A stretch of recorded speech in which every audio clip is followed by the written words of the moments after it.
Welcome to Story Conversations. I'm Steven. I'm Travis. Big question. Big pause. A pregnant pause, you could say. Pregnant question. What is it?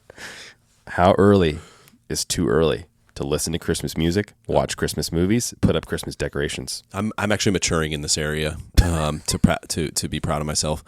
I used to be an October guy, where we certainly would have decorations up pre-Thanksgiving, and I will listen to either the Bublé or what's the other guy? The Bublé Christmas album. Michael Bublé. But who's the other guy? I really like Leslie Odom. I'll listen to his album yeah. real early in the year and stuff. But I've grown to be more like day after Thanksgiving. I think we're going to try that out this season, just because what ends up happening is we tear down everything on December 26th. Right. Because we're just over it. And bingo was his name-o. So that happens every time. What's your thoughts? Tired. Same. So day after Thanksgiving, or inevitably what it ends up being, because our in-laws are a couple hours away, so we usually do Thanksgiving with them, is whatever the first day back we have time. Yeah. After we get home from Thanksgiving. Yeah, because that's what I've noticed. I love Christmas. Christmas is my favorite holiday. Same. Like, such a great time of year. But as I'm getting older, it's just like I get burnt out on the songs. I feel like I waste all of the fun and enjoyment of the season early in December. And then sometimes by the time, Christmas Eve, Christmas Day comes, I'm like already kind of like tired of it, because it's just like, we just went too hard. Yeah. I'd rather save it for that week or even the week after. Especially, I think part of that's because of our jobs, because we have Christmas Eve services. We've usually done like multiple of them, or there've been real big blowout things, or we have a service and then Christmas Eve right after, or some combination of those things. It ends up being like a kind of a grind to get to that, and then that's kind of a finish line, and then we're able to rest, and it's a very busy season of the year. So I like enjoying most of the Christmas things after, and so anyway, and ended up probably most of the last couple of years it's been like December 1. It's like almost like let's just keep it all in that month. Let's just have it all be packaged, and then we kind of ramp it up towards the end and whatnot. So love that. Apparently this question was asked before, because Scott got really angry and annoyed that I What's your answer, Scott? Used the same question. So I don't know what the answer was. Scott's listening already. Wow. Scott was listening to Christmas music. Joy to the world. Wild. Okay. Well, anyway, now that we've settled that twice and we're in a good place, sounds like, today we're going to continue our discipleship series, and the topic is evangelism. So let's just, as we've been doing, kind of walk through some personal experiences and journey through what that word has meant to you, how you've experienced it, I've been a recipient of it, how you've engaged in evangelism, and then we can talk a little bit about evangelism in the church and challenges, methods, approaches, and just help all of us work towards having a good, healthy understanding of it. So you want to go first? What's your experience with evangelism over the years? Yeah. What has it meant to you over time? Yeah, I mean, because that's a tricky question, because grew up in and around the church, and I'm sure the gospel was preached to me by my parents, youth pastors. I certainly didn't have the ears to hear or desire to know it. And around a desperate attempt to win favor from my mom, I ended up going to Cambodia. I know it's a weird sentence to say, but there's a Cambodian flag in this office. There is, and convinced my best friend David to come along, and my dad came as our babysitter, which we needed. And it was a mission trip with Water of Life Church in Fontana, and encountered some things there, heard some things there, saw some things there when the scales began to fall off my eyes, and I began to understand who Jesus is, what Jesus had done, and how he's the hope for the world. My best friend David comes to faith, and he continues convincing me of those things over the course of the summer before my senior year of high school. And we didn't know what he was doing, but he was evangelizing me, and we both came to faith and started evangelizing all of our friends. Had no clue what it was, and our technique certainly was flawed and probably way aggressive, but it worked. Can you guys imagine that at all? I can't. Yeah, I really can't.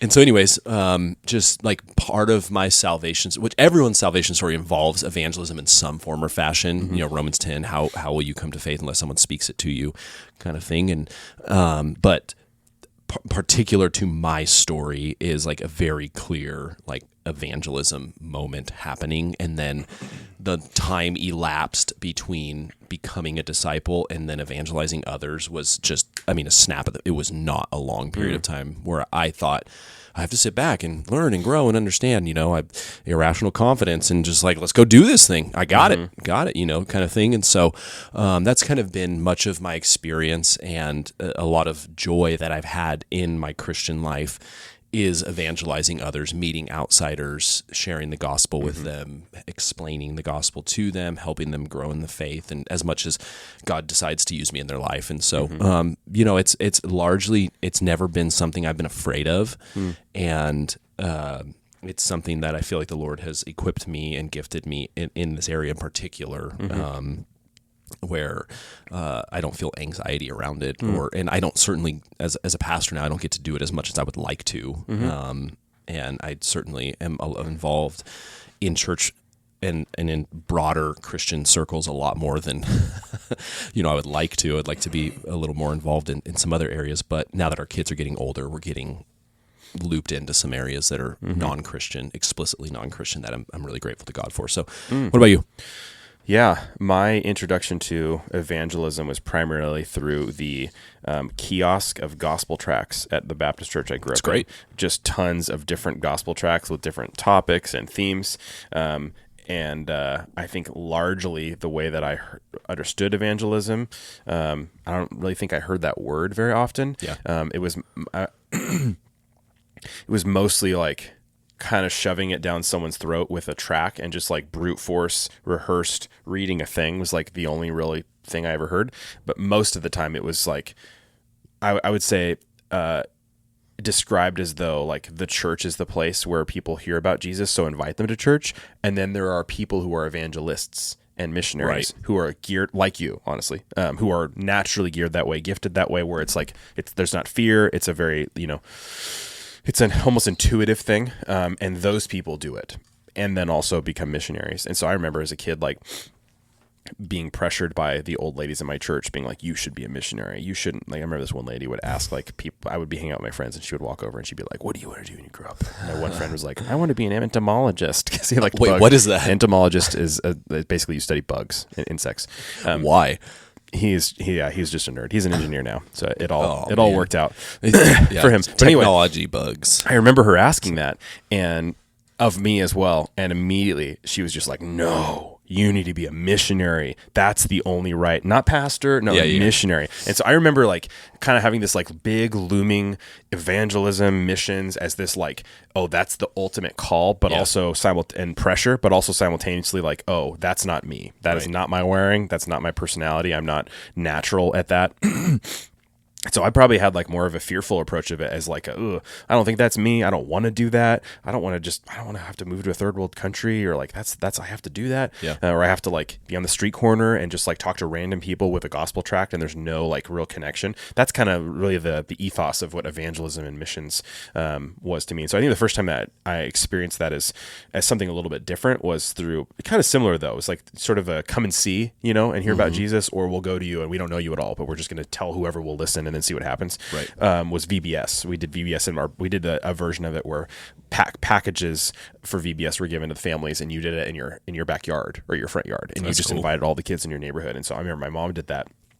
And all my friends that I played with in the neighborhood, none of whom were believers, they all came, and there was like prizes and games and stuff, but also some teaching and one kid like said he wanted to follow Jesus. And I remember that being like, whoa, like that being like a huge light bulb of whoa, like this wasn't some crazy thing. I actually know these people. And also like, it wasn't really like an evangelistic, like it wasn't really a bait and switch thing as much as it was just like, hey, like we're going to do all these games that are about the Bible, about God, and teaching kids about this. And then I remember that happening. So I think that was like the first time I sort of experienced like the joy of it, and sort of was like, oh man, like maybe this is something I can do. This wasn't, the models that I've heard. And then being a pastor's kid, being mostly in, the church circle most of the time, and not having a ton of, especially with other than those kids in the neighborhood, not a lot of relationships with non-believers. And my mom got a job at a Christian school, so I went to a Christian school and all that kind of thing. I think college was like the next stage where I went from that environment as a pastor's kid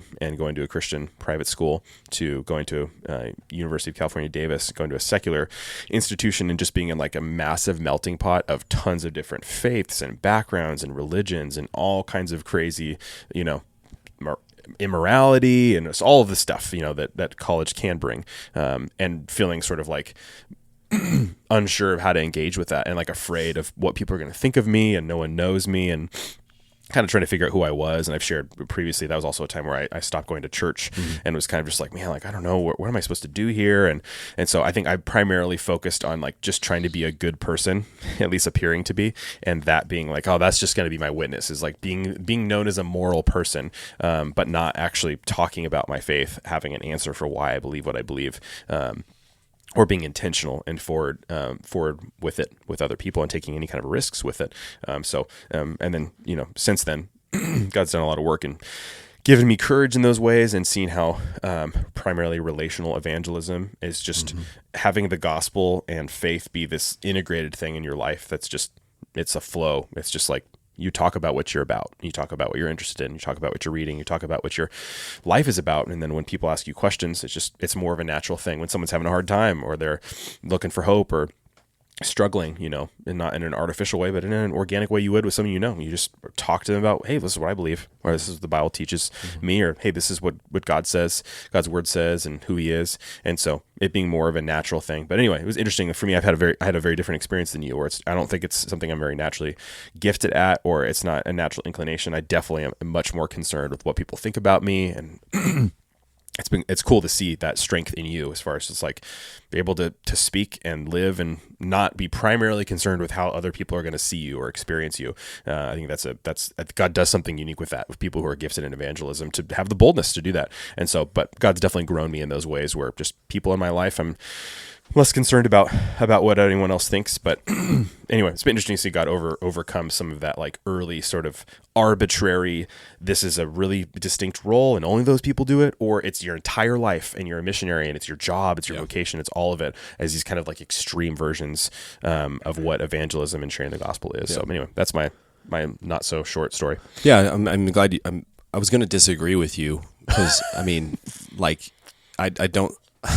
I do think you're gifted in that area, particularly through CrossFit and neighborhood and stuff like that. Like, there's a lot of stories you've been sharing lately. Sure. And so it's, I mean, either like God has grown you a lot, or it's just like he's brought a lot in this season, or whatever it is. So I am disagreeing with you. Yeah. I think part of it, yeah, I appreciate that. That's kind of you.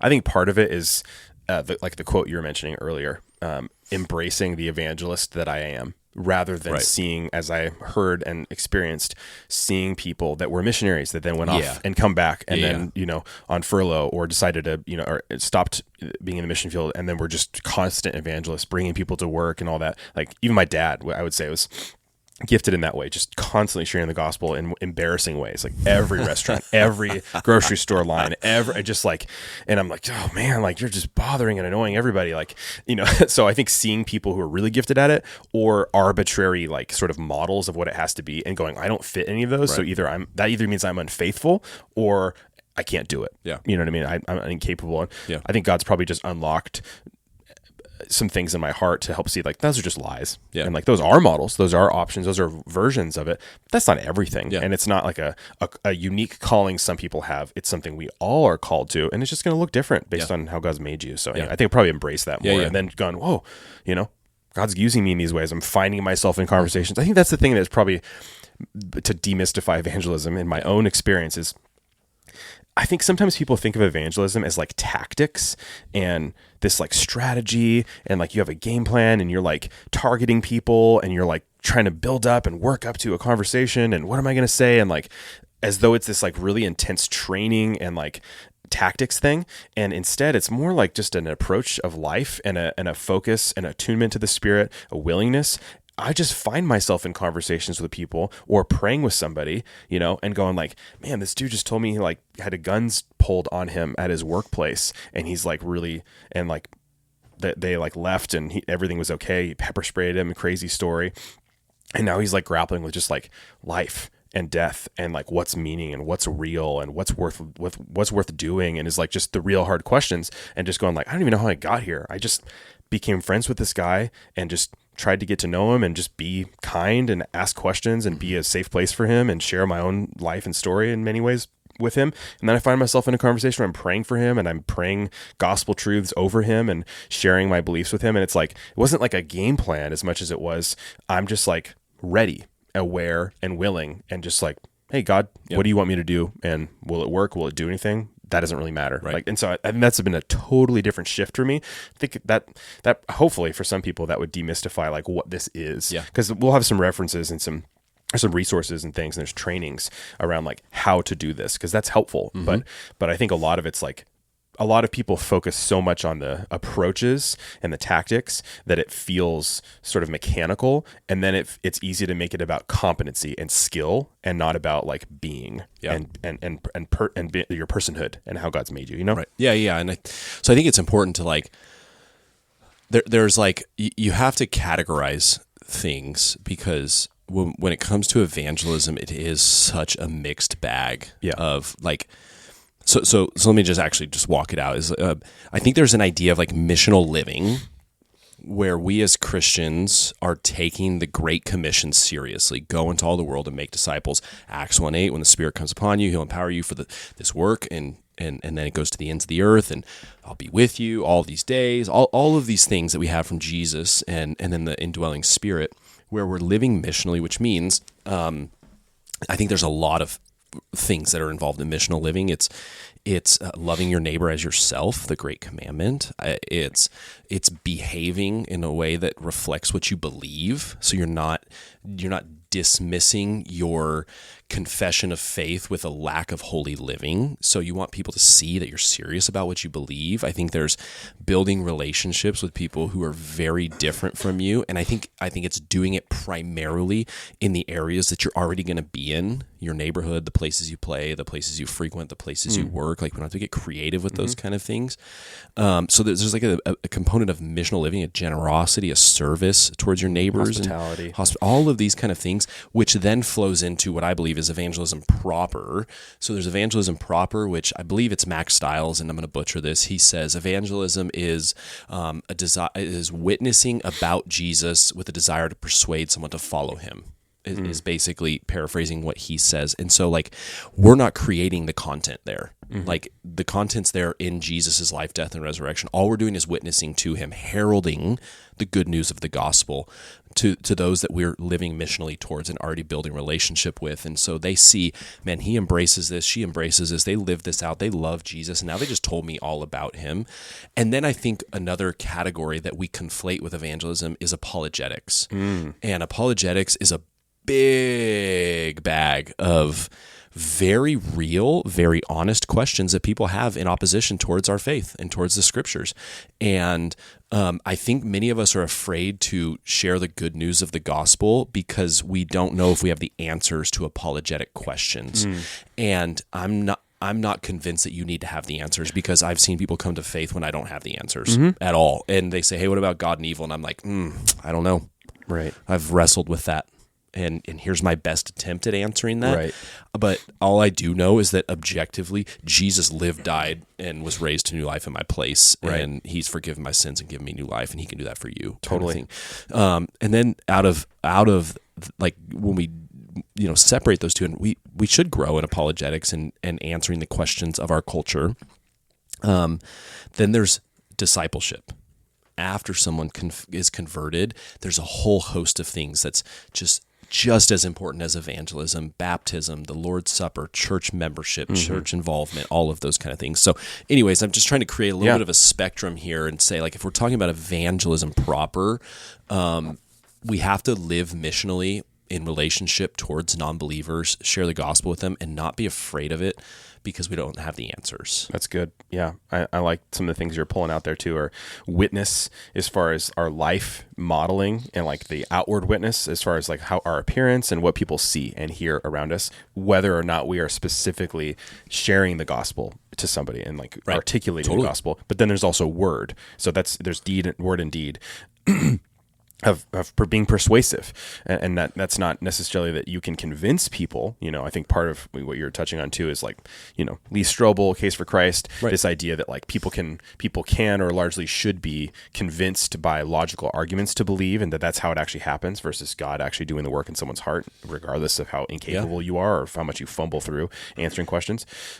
But then there's also, I think it's interesting that I feel that similar. I feel and see that where apologetics takes too much of the forefront as far as what evangelism is, or even what people need. That's but right. what Scripture actually says is that we need to to be able to provide an answer for the hope we have, not an answer to the belief we have, to the why we believe, to the logic. Like those aren't unhelpful things, but I think a lot of times the logical argument realm and the trying to convince people realm has taken such a forefront that I wonder sometimes, like, do we have an answer for the hope we have, or do we just have an answer to the system that we've bought into? You know what I mean? And the logic of it and why we think it's compelling. That's not wrong, but primarily we're supposed to be sharing hope we have in Christ and why. What's the reason? Why do you have that hope? That has a lot more to do with your testimony, your experience of Jesus, your belief in him, and how God has demonstrated himself to you through his word, and other things. And that includes obviously some other things, but I think it's interesting that for a long time, I thought apologetics was the big sort of fear thing of like, I'm going to get in a conversation with an atheist. I'm going to get in a conversation with a Muslim, and I'm not going to have the answers. I'm not going to know what to do. That is so few and far between, where even if that's where that person's coming from, what they actually want to talk about is not that. And you see these YouTube videos of an atheist and a Christian debating. It's like, those atheists aren't getting convinced to follow Jesus and abandon their career as a debater and an atheist thinker because a Christian debated them. Like, not that God can't do that, but like, I don't know. Sometimes I think we think that's the world's way of doing things, is like, especially in America, we can sort of logically argue why what we think and the way we do things is better, and will convince somebody else to change their thinking and change their philosophy, their vision of what's good and bad and what should be, because we have something that's better than theirs, and we're going to convince them that theirs is not good and ours is better. Like, that's just not, that puts so much pressure on a person and on your brain and on your will and your efforts to change somebody, when, I mean, just gospel's clear and scripture's clear. We don't change people. God does. And it's the examples in scripture are kind of extreme, but also highlight that of Paul, then Saul being blinded, by God, and God drawing him to himself. And like, Paul wasn't being convinced to follow Jesus or convinced that he was wrong. Like, God went out and grabbed him, and that's how God does that. And anyway, I think that's been helpful for me to see. And I think, not to dog on apologetics or say, hey, you shouldn't spend your time reading those things, but I think if you disproportionately, that's either your aim in life, and you're like, I want to be ready for an argument and a debate with an atheist, and that's really what you're thinking is like what you need to do to be prepared to share the gospel with people, you're going to miss out on a lot. But then conversely, if you're scared of apologetics and you're scared of those scenarios, and then you decide, that's not me, and so you just shrink back and don't share the gospel and avoid all of that and just say, someone else who's smarter than me or seminary trained than me is going to do it, you're going to rob yourself of the opportunity to get to see what God does in people's lives. But also, you're going to be lazy, and you're going to pull back and not be obedient and not be used as a vessel of the gospel, which we all are. Yeah, and I think to tie back something you said earlier is like getting comfortable in your own skin as the evangelist you are, is just really, really important, because there are some people that are very philosophically minded, and they engage and build relationship with other people who are very philosophically minded, and my style of evangelism probably wouldn't help those people, and there are, the guys on the road to Emmaus that Jesus unlocks the scriptures for and gives answers and explains things over time. And so, and there's all kinds of categories, and you see that, like sports evangelism and arts evangelism and like those kind of things that I'm grateful to God he uses many different means to bring people to himself. But I think what it all does boil back down to is like, are you living out the Great Commission and the Great Commandment in whatever way God has wired and gifted you, and you're sharing the gospel with those you're building relationships with? Like that's what it all boils back down to, because there are many apologists out there that I'm grateful to God for their material, because I've wrestled with the questions and come up empty, and I'm like, oh man, okay, so what is the guy at Biola, I'm forgetting his name right now, golly, anyways, it'll come back to me. Something with a T. I'm trying to remember his last name. he's helpful, or in former days, Ravi and some other guys over time that have just been really helpful to me in thinking through some of these questions and having an answer for when I do get into those conversations, but not making that everything, because it almost never is a thing. Most often a thing is, I'm struggling with this, or this thing happened, or whatever, and I don't have an answer for that. So anyways, I think this is probably an area as a church in evangelism and missional living that we could definitely we have room for growth in. I would love to see us grow, and I think maybe a good area for us to start there is, at least where I have to return back to often, is number one, am I praying for non-believers? Am I praying for relationships, and am I praying for those that are non-believers? Or am I only praying for the needs that I have and the needs our church have? Or am I praying for, and then am I saturated in the gospel love that Jesus has for me in such a way that people, when they encounter me, there is something different, or that hope is present, or that love is present? Because name the week. Like, there's times where it's just, I'm far from Jesus and his love in that way. And there's times where I'm not. And then the evangelism opportunities, it seems like the Lord just puts them on the tee, where it's like, I didn't do anything here. He just he surprised me, and it kind of annoyed me, because I had a plan, and God blew the plan up, and it was important. And then I think something you said earlier, the last thing I'll say, and I'll shut up, is walking in step with the Spirit. There have been times where the Spirit has nudged me to do something, and I've been blatantly disobedient, and I don't know what ever came of those situations. There are times where the Spirit has nudged me, and I'm like, all right, I'll press into this nudge, and it led to a 4-hour conversation that went nowhere. Yeah. Or I've been obedient, and it led to a 2-minute conversation where a person 3 weeks later was in our baptismal waters, and it's like, what just happened? Yeah. And so, like, walking in step with the Spirit in such a way that when you feel like the Spirit's nudging you, talk to that person or pray for that one of the tactics, whatever I learned from Brian Miller at the Village is, when someone takes your order or whatever, just say, hey, we're about to pray for our meal. How can I pray for you? And like, that's just a little nudge or a moment. And I don't do that far as often as I should, but it's like these little nudges where someone says, oh, I'm so glad you asked. My daughter, this. And like, oh, can I share something with you? And then boom, it leads to one thing leads to another. Anyways. No, yeah, this is all touching on something I was gonna mention next anyway. So it's a good connection here. But just the recognition that awareness, and then that willingness to do what the Spirit calls you to do. I think that only works and isn't scary when you also realize that we're not closers. Like, we're not. And also, like, if you don't know what that means, like, always be closing. Yeah, like, you're not closing the deal. You're not the one that proposes something. Like in the business world, you got different departments that will, like, do a sales pitch, and salesmen, their goal is basically to, like, get new clients to bring people in, and so they're out there trying to lure people in. They're trying to convince people. They're trying to, like, snag people. They're like fishermen pulling something in, and then their job is to, from start to finish, sometimes there's different people in different businesses when it gets bigger, but is to close. It's to go from reaching somebody and then getting all the way to the end where they sign the paperwork, they write the check, and now they have a new client, they've made some profit. I think for some reason we sort of put that same sort of framework and model on us as Christians. Like, we're supposed to be the person that is the first one to tell somebody about Jesus, and we're the one that's praying the prayer with them and telling them what to do, and then bringing them to church and baptizing them when they share their testimony. And we feel this, like, immense pressure that, like, we're supposed to do all of that, and that even we can do all of that. I've baptized people at Story Church that I had absolutely no impact or no involvement in their spiritual journey, but they came to faith at Story, and it was like, hey, would you baptize me? Sure. Like, there are people that I've shared the gospel with that I wonder to this day, I wonder what happened with them. Yeah.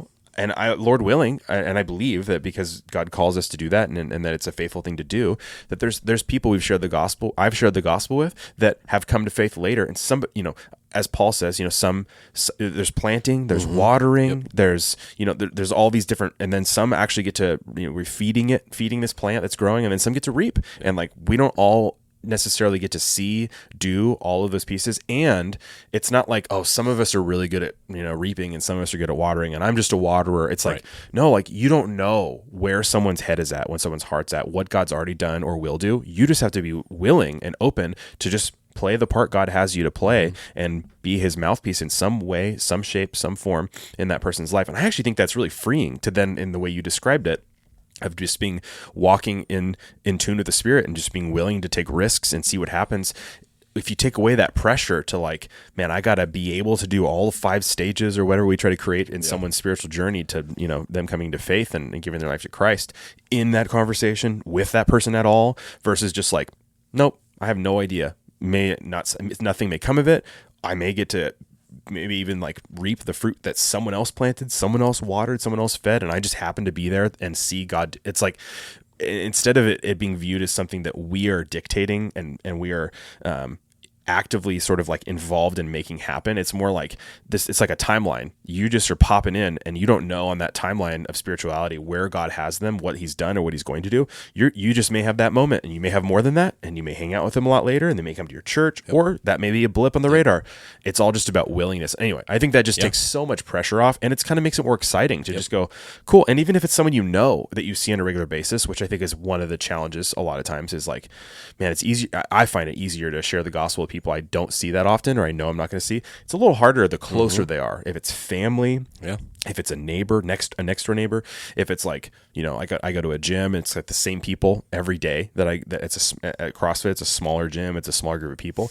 It feels like the stakes are higher when you're like, oh, I can't just bounce if they don't like it. And I think God's helped me overcome that to go, like I said, I don't know what place they are. I don't know what God wants to do with me, if anything, what participation I have there, or involvement I have there. But also, man, I've talked to people on the planes, at the gym, where I start sharing something, or I ask how they can pray for them, I can pray for them or whatever, and they just shut me down hard.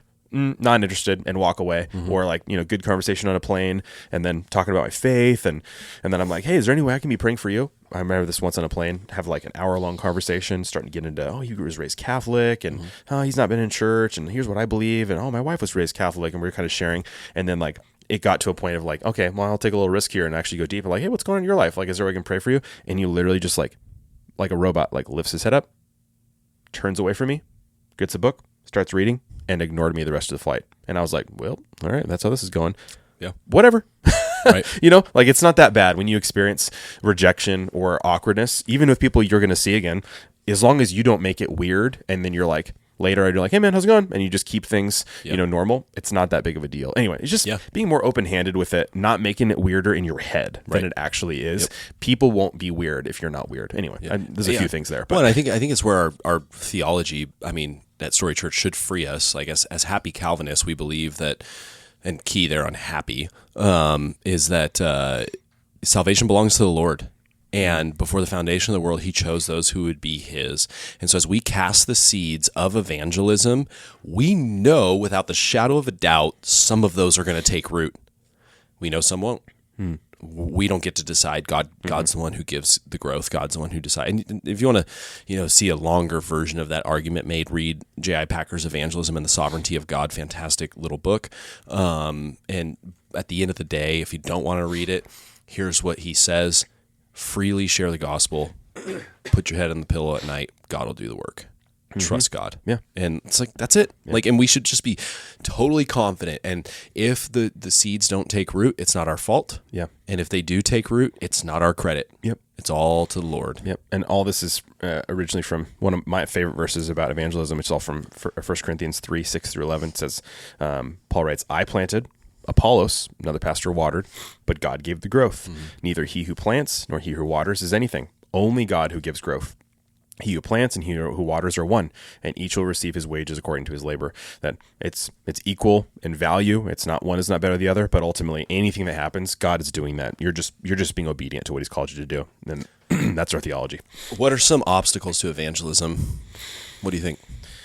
Yeah, I think reputation is one. I think a combination of there are many fields of work where there's sort of like taboo topics of politics or religion, and people will just avoid those in general because that can have a negative impact on your ability to get promoted or have, I mean, there's just office and business and bureaucratic politics going on pretty much everywhere. And so I think there's like a fear of the impact it could have on your reputation, on how much money you can make, on the favor you have with other people. That's kind of like a self-preservation thing, probably just rooted in our desire to build our own security. Could be approval of others in some ways, but I think it's just like a fear of losing security, and missing out on opportunities and worrying about that getting in the way. So I think that's one that comes to mind. I think one is just like a lack of clarity or even training. So even most of this conversation, I would say, is like kind of dispelling a lot of myths and a lot of probably like things people wonder about that are probably just too embarrassed to like raise a hand and be like, I don't understand evangelism, or this scares me, or do I actually have to do this, or, all that other stuff. Like a lot of what we talked about, I think, is just demystifying a lot of just like murkiness around evangelism that probably just prevents people from taking steps because it seems mysterious or scary and foreign. And when something's mysterious and foreign to us, we tend to just ostracize, avoid, and whatnot. So, and then I think probably the third one that's probably a little bit more hard-hitting is just laziness and comfort. I think we talked about a few times in this discipleship podcast so far that just we build our lives around money and work and kids and stuff and activities and friends and security and worldly goals and all these other things that everyone else around us that doesn't follow Jesus is chasing after. And evangelism at its core is pushing back on all of the idols that we have, because really what it is it's us saying that we actually believe that the gospel is more important than everything else, that our security is in eternity, that our joy is found in Christ. It's challenging whether or not we live that way and believe that, and it goes totally against and rubs up against and confronts the ways in which we live like the world lives, because what we're telling other people when we share the gospel with them, when we open up our lives and share our faith, is that we're not afraid of what man can do to us or will do to us, that we are more concerned with spiritual things than we are with earthly things, and that our allegiance and our loyalty is not to earthly masters and governments and dependency on friendships and safety and security in social circles, but it's all ultimately in God and in the church and His family. And so I think that's probably the biggest one. Is evangelism can be seen as an activity, as an expression of our faith, as like a sort of side thing that we either reject or accept. But in reality, in my own life, it's a constant. It's constantly challenging, like, am I actually about the right things or not? Because if you're not, evangelism is not going to fit in your lifestyle, because you've pivoted and organized your life to be about things that are not of God and His kingdom primarily. And so you can't do both. You can't evangelize and be a person who proclaims to be about otherworldly things primarily, but then the rest of your life, I think we just inherently know that would make us look like frauds and hypocrites, which we all are hypocrites. We're not perfect. We say one thing and do another, but I think evangelism isn't just the obstacles aren't just lack of familiarity or fear of reputation. I think it's at the core, it's opposed to the way we live our lives versus what we say we believe. And those things are always in tension with each other, or in conflict with each other. And we're having to check, does the way I actually live my life match with what I say I believe? Yeah. Yeah. I think another one, as we maybe kind of list these out, would be transience. And I'm trying to like figure out, that's what big long pause there. I'm trying to figure out how to say that. And what I mean by transience is like the advent of planes and vehicles fundamentally changed, and technology fundamentally changed like how evangelism happened. And so, at the time Paul is writing, Colossians 4 and is telling us to be evangelists and pray for outsiders and season our speech with salt and all those kind of things. Like the house you were born in was the house you were raised in, was the house you raised your family in, was the house you died in. And the same was true of all of your neighbors. Yeah. And now you can get a job offer in Hong Kong. In 2 weeks, you're living in Hong Kong, and it's really hard to be rooted in a place with people for a long period of time to build those relationships. Yeah, and so I think transience is one, and maybe even like transience related to like busyness Yeah, and that's what I was gonna say. day-to-day life. Like, we are transient people in that we're always in our cars, moving from one thing to another. And I would say, by and large, most times it's not like an idolatrous thing. No. It's just you take the kids to school, you pick them up, you go home, you eat a snack, you take them to soccer practice, you take them home from soccer practice, you shower them, you get them to bed, you figure out how to eat dinner, you go to sleep, you do the same thing the next day, and like, things are just like, we are always frenetic, we are always rushed, we are always overtorqued, we are always busy.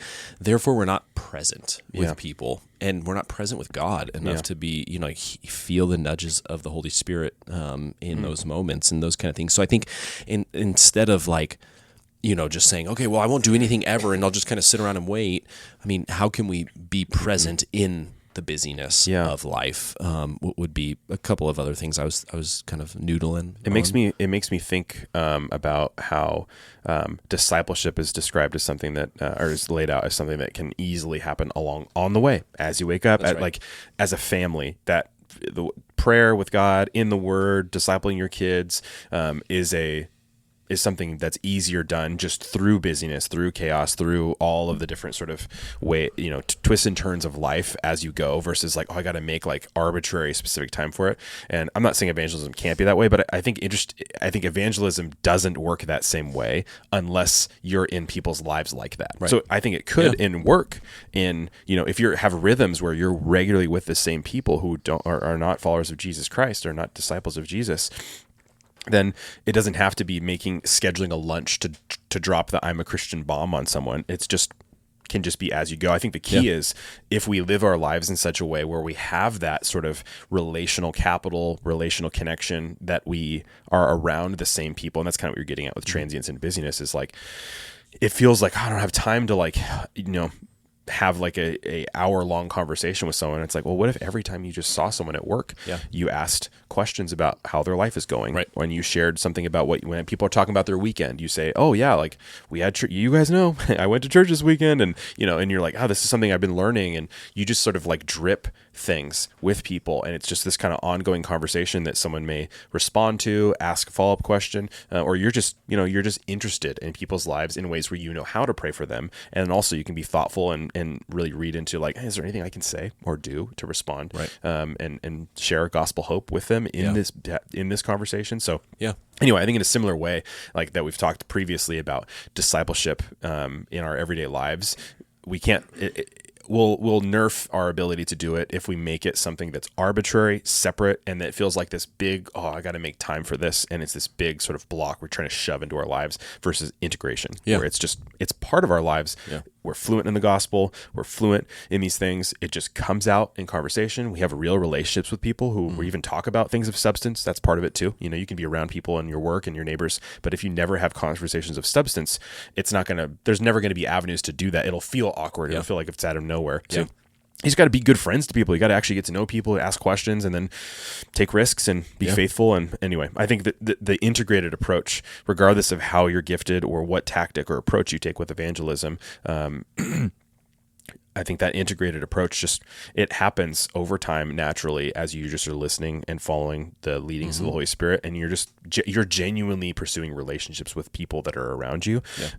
And that's just where God works most of the time. Like we've talked earlier, there are people who respond to, a crusade, in a big event where the gospel is being shared, and they come forward. There are people who come to a church service because they're curious, and then their lives are transformed as they hear, God's word preached. There are, stories of people who hear, watch televangelists or see, street preachers that, we would probably look at their theology sometimes and be like, oh man, I don't know. But it's like, you just don't know like what God's going to use, like what in their journey, where that seed's going to come from, who's going to water it, how it's going to happen. And that's okay. But I think for most of us, unless you have a vocation, an ability, or your life is positioned in such a way, which we probably should all ask, it's just a question of how with the job I have, the people I'm around, the influence I have, how does God and how can God use me to influence people for Jesus, to be a Jesus influencer. And we have a family at our church who one of their family members is a writer in Hollywood, and like in unique ways, there's opportunities in that world to sneak in Christian themes, biblical themes, and Christological imagery to just to have an influence in that world that's largely godless and largely irreligious, and with the people and with the actual creative things that are being put out there, to just be a representative of Christ and try to share things out there that someone may look and ask questions, or that seems familiar, oh, that seems like Jesus. You just never know like what God's going to have you do. Yeah. So anyway, I think it's much more of a holistic look at your life and how God's placed you, where God's placed you, and it's not an out there thing. It's just like, no, you have people, you have influence, you have spheres of influence, you have a unique job and career, and like, there may be limitations based on where you work or how you work that are obstacles, but it's just a matter of asking the Lord to just show you a way through those things, and then just be faithful when they come. I think as you're sitting there talking, I'm thinking, man, what's my biggest obstacle when I'm not being evangelistic? And I think it's there's like you're not preaching the gospel to yourself, and you're not encountering Jesus in your day-to-day life. Totally. And so when I'm not actively trying to, see what kind of sin I'm wrestling with, or what kind of, idols my heart is worshiping, and I'm not uprooting those things and covering them with the gospel, and I'm not actively living a life of confession and assurance and repentance, when I'm not actively covering shame or guilt that I feel with gospel truths and gospel bombs, like if I'm not doing those kind of things in my own heart, I'm not preaching that to myself, like the overflow oftentimes is not going to be like oh man, I just picked up on that person's feeling shame over something. I got the perfect thing for them because I just had that yesterday. Yeah. And I just felt that yesterday. I just walked through that with Jesus yesterday. Yeah. And so I can just share that instead of saying, oh, let me cover your shame. It's like, hey, look how Jesus covered my shame. Yeah. And let me share that with you, and he can do the same for you, kind of thing. And so in my own life, and I would, if I was a betting man, I would bet a large percentage of our church, probably like one of the biggest obstacles to evangelism is we're not actually preaching the gospel to ourselves and to each other as much as we should. I was thinking the same thing. The reason evangelism feels arbitrarily rehearsed and awkward and weird to us sometimes is the fact that if we are not saturated in the gospel, we are not in a place where we're feeling close to God, we're not reminding ourselves of truths, then we're sort of resting on our spiritual Christian laurels, as it were. We're resting on and trying to remember, oh yeah, how did that feel? Or then it is rehearsed. It's like I'm rehearsing truth and theology and information, and it's not relationship with God that's ongoing, that's real, that's present, that's, yes, like you said, yesterday, a couple of days ago. Like it's not, it doesn't feel real. And so we feel probably rightly so that like this isn't going to be that effective, and even then God could still use it, but we feel like, oh, this feels awkward. And it's like, yeah, because it kind of is. If you're far from God and you're not rehearsing truths to yourself, then it's going to feel weird to try to in any way share hope you have with someone, inspire someone, and speak to somebody in such a way that would encourage their hearts if you're kind of trying to conjure it up from a void from within yourself. And I think that's probably a very, like I said, for myself included, a pretty universal experience in the Christian walk, not just with evangelism, but in general, of just, you feel like a fraud when you're far from God trying to, do what he calls you to do, because you're trying to make the outputs happen, but the inputs are not happening. Yeah, that's good stuff. What else you got? Anything? No, I was just going to say we got some good resources. We're trying to build out our church's resource page. So we have a few on there. We got Gospel and Life series. It's kind of it could be like a small group series, but some videos. You could do it with your family. You could just watch it yourself. It's really great.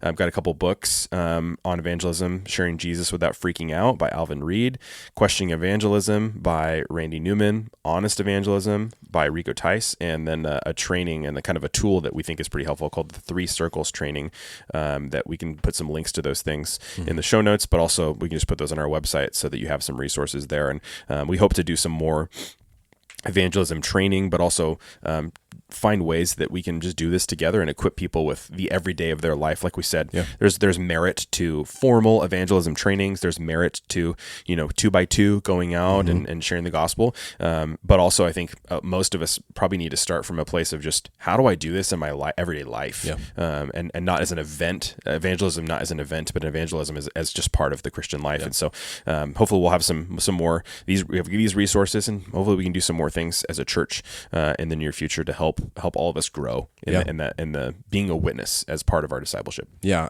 and the last thing I'll say is I think I'm really high on church invitation as well. Yeah. Not as a form of evangelism proper, Yeah. but as a way in which you can bring your non-believing friends into a community of faith where the love of Jesus is alive and active, and the gospel will be preached in the songs, in the prayers, in the sermon, in communion, in fellowship. I mean, literally everything we do at Story Church has a component of gospel preaching to it.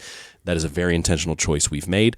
If they have kids, their kids will hear the gospel. Yeah. Before and after service, they will be met with gospel people and in a gospel culture, and all of those kind of things that I think, if you're feeling just kind of like, man, I haven't been able to push it over the edge with this person that I've built relationship with, I would say invite them to church, take them to lunch afterwards, and there can be an easy, natural in there to either have that conversation or not. Yeah. Who knows? Whether they come to church or not, it'll probably lead to some conversations because you invited them, and they'll be like, why do you go there? Or what's that about? Or you can just offer that up. And like you said, at the very least, even if they just come once and they don't come back again, there's going to be they're going to have questions. And also you'll have some shared understanding, at least, or awareness of things, because you'll know what they heard. And then you can ask them, hey, what did you think about that? Have you heard that before? And engage them in a very genuine way. That's just a lot of curiosity about where they're at with things. And not feel like you have to do it all yourself. Church invitation is awesome because it creates a context maybe where you're struggling to find one to have conversations about Jesus with somebody. But it's not going to do it all for you. Like them, you're in their life. They're going to want to talk to you. So that's awesome. Stuff. Love it. All right, I got a funny one. Oh man, it's not funny at all. Funny actually. question? It's not funny. Oh, okay. So is it fun? No, I mean I think it's fun. I mean it's like I try to capitalize on this, and it's very hard for me to veer outside of the sports world. But we are in the MLB playoffs. My Angels were the second worst team behind literally a historically bad team in the Chicago White Sox. Your Giants did not make the postseason. Not been great. It is an even year though, so I think aren't all the Giants World Series odd years? I don't know. It's one or the other. They won like every other year. Yeah, you can never count them out. That's what I always say. That's for sure. Yeah. So we're down to the final. 8 teams? Who are you hoping wins the World Series? Nobody. Yeah. Is that a good answer? I mean, there are upstarts like or surprises like the Detroit Tigers or Kansas City Royals or whatever from like the Central Division, but who are you hoping for? Man, that's a great question. I mean, definitely not the Yankees. No, not the Astros, and not the Dodgers. Like, there's just the teams that are like obviously, I'm just like no way. Yeah. I'd probably go Royals. I think that was a fun time when they won. 2015. Yeah, 2015. That was exciting. That was an exciting year. So. If the Giants are not in it, I'm definitely going to root against all of the like defaults that have won many times and have all the money and all the lies and cheating and all the shenanigans to get there, and go for like an underdog. So, but yeah, I mean, maybe just Kansas City because my wife's family is all from Kansas, and so they're Kansas City fans. But 2015 was a fun one. I enjoyed that World Series. So I'd probably go Royals. What about you? Yeah, not the Dodgers. Hopefully, as of recording today, hopefully they're going to be out shortly. Anyways, I'm going to pull for the Cleveland Guardians because their manager is an APU guy, played with Ben Jones, and they're good buddies. And, I didn't know that. So there's just a little connection there, and they were kind of one of the surprise teams this year. And he's good things don't happen to Cleveland often, and so I'm just, the Browns are an absolute disaster. The Cavs without LeBron are the Cavs, and they have Ohio State, and I can't stand them. So I'm pulling for the Guardians. The Guardians. You heard it here first. They have to get past the Tigers, though, and the Tigers are just hot right now, so we'll see. Yeah, it'll be fun. I miss the days when you could just watch World Series. My church showed the World Series at church. We just had like World Series viewing parties all the time, and I'm sure that would get us like bunch of fines and something crazy now, but I had good memories of that. The worst one being 2002. Yeah. Because my Angels. Yeah, your Angels beat my Giants, and I was a 12-year-old who was very sad when that happened. Well, here's the unfortunate thing. I just realized we are recording this a little bit in advance from when it's going to be released. So spoiler alert. A lot of what we just talked about is already going to be clear to everyone listening. Great fun question. So here's to hoping future us is right. We'll confirm next time, after the fact, whether we were right, I guess. It's so true. We'll see. Oh, Good awesome. stuff. Well, hey, I hope you're enjoying this discipleship series. Excited to keep going through these different topics, and hopefully it's helpful. And again, we're going to have some more information and more, not information, but really roll out for us as a church, like what does it mean to be a disciple, and have definitive categories. And this is one of them, to be a witness. It's a definitive one of 5 we've identified as just definitive pillars of what it means to be a disciple of Jesus Christ, that has implications beyond just a task or a book to read or some measurable, but are things for us to be pursuing and growing in. And we're doing this imperfectly. This is a growth thing. There's seasons where we do it well, we don't. There's seasons where we're really faithful and seasons where we're unfaithful. And the goal is to just prayerfully ask God to use us, to grow us, and then just to watch what God's going to do as we are witnesses to our Savior, Jesus Christ. So thanks for being with us. We'll see you on Sunday and continue the conversation next week.